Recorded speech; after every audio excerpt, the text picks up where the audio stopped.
Хлорелла и хлорофилл.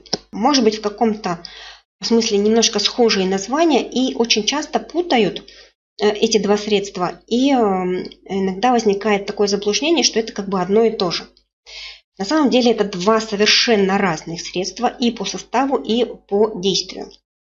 Что такое хлорофилл? То есть, как бы еще раз проговорим уже более конкретно. То есть хлорофилл состоит из тех растений, из которых получили хлорофилл. То есть хлорофилл – это вещество, которое делает листья зелеными.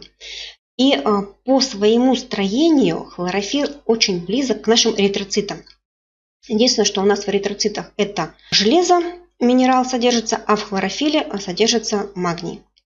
В остальном они абсолютно схожи. Именно поэтому хлорофилл рекомендуется тем, у кого гемоглобин низкий. Хлорофилл, средства хлорофилла входят именно вот этот зеленый хлорофилл, входят морские водоросли, которые немножко меняют цвет хлорофилла, то есть он не зеленый, он немножко коричневатый.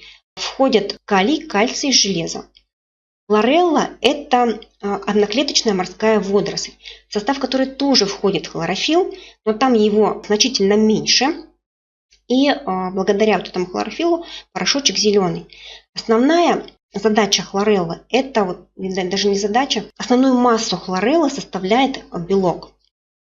Примерно до 60% одна клеточка хлореллы содержит белка. То есть это очень высокобелковый продукт.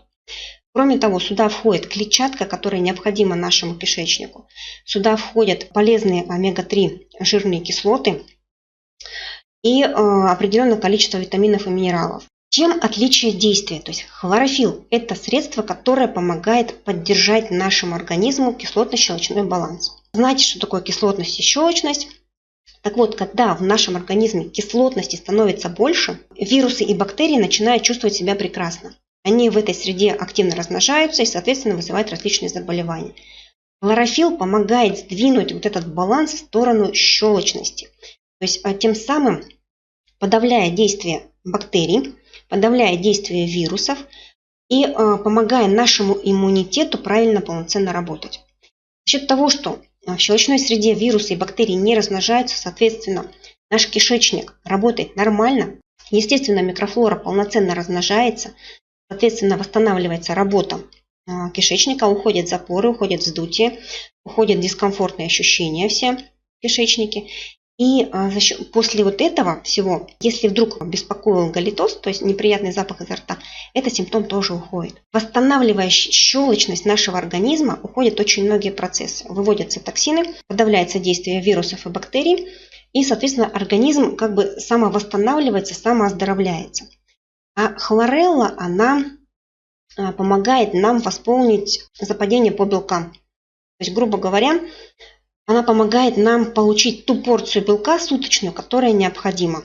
То есть мы, несмотря на то, что даже едим, допустим, мясо, рыбу, там, молочные продукты употребляем, нам белка в течение суток нужно достаточно много. Даже если вы принимаете белковые коктейли, то хлорелла только плюсом пойдет, поскольку белка нам действительно нужно много, примерно 1,2 грамма на килограмм веса. То есть это вот среднее значение 1,2 грамма на килограмм веса. То есть можете посчитать, да, сколько вам в течение дня нужно усвоить белка. Не съесть, а именно усвоить. Поскольку из продуктов питания белок усваивается не на 100%. Даже если вы скушаете 200 грамм мяса, это не значит, что все 200 грамм белка вам усвоятся. Усвоится примерно грамм 40-50, не больше. И еще хлорелла чем полезна, кроме того, что дает нам определенную порцию белка.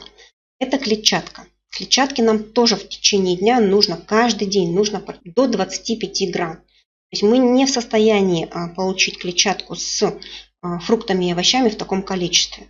Поэтому хлореллу принимаем для того, чтобы получить дневную норму клетчатки, для того, чтобы нормализовать работу кишечника, чтобы не было запоров, чтобы кишечник работал в физиологическом режиме. Кроме того, хлорелла очень хорошо помогает снизить вес. Были проведены исследования, то есть клинические исследования, которые показали, что хлорелла помогает снижать вес при регулярном применении. Ну и, конечно же, при соблюдении определенного правильного питания. То есть нельзя кушать булочки, заедать все это хлореллой и ждать, что вы похудеете. Хлорелла поддержать работоспособность и физическую, и умственную. И, в принципе, хлорелла помогает насытить наш организм витаминами и минералами, которые содержатся, вернее, которые вот эта водоросль получает из морской воды. То есть это тоже так, немножко другого действия средства, в отличие от хлорофилла. И поэтому принимать нужно и хлорофилл, и хлореллу, для того, чтобы получить разные вещества и нашему организму помочь насытиться и белками, и клетчаткой, и различными минералами и витаминами. То есть это не одно и то же. Это два совершенно разных средства, которые можно сочетать.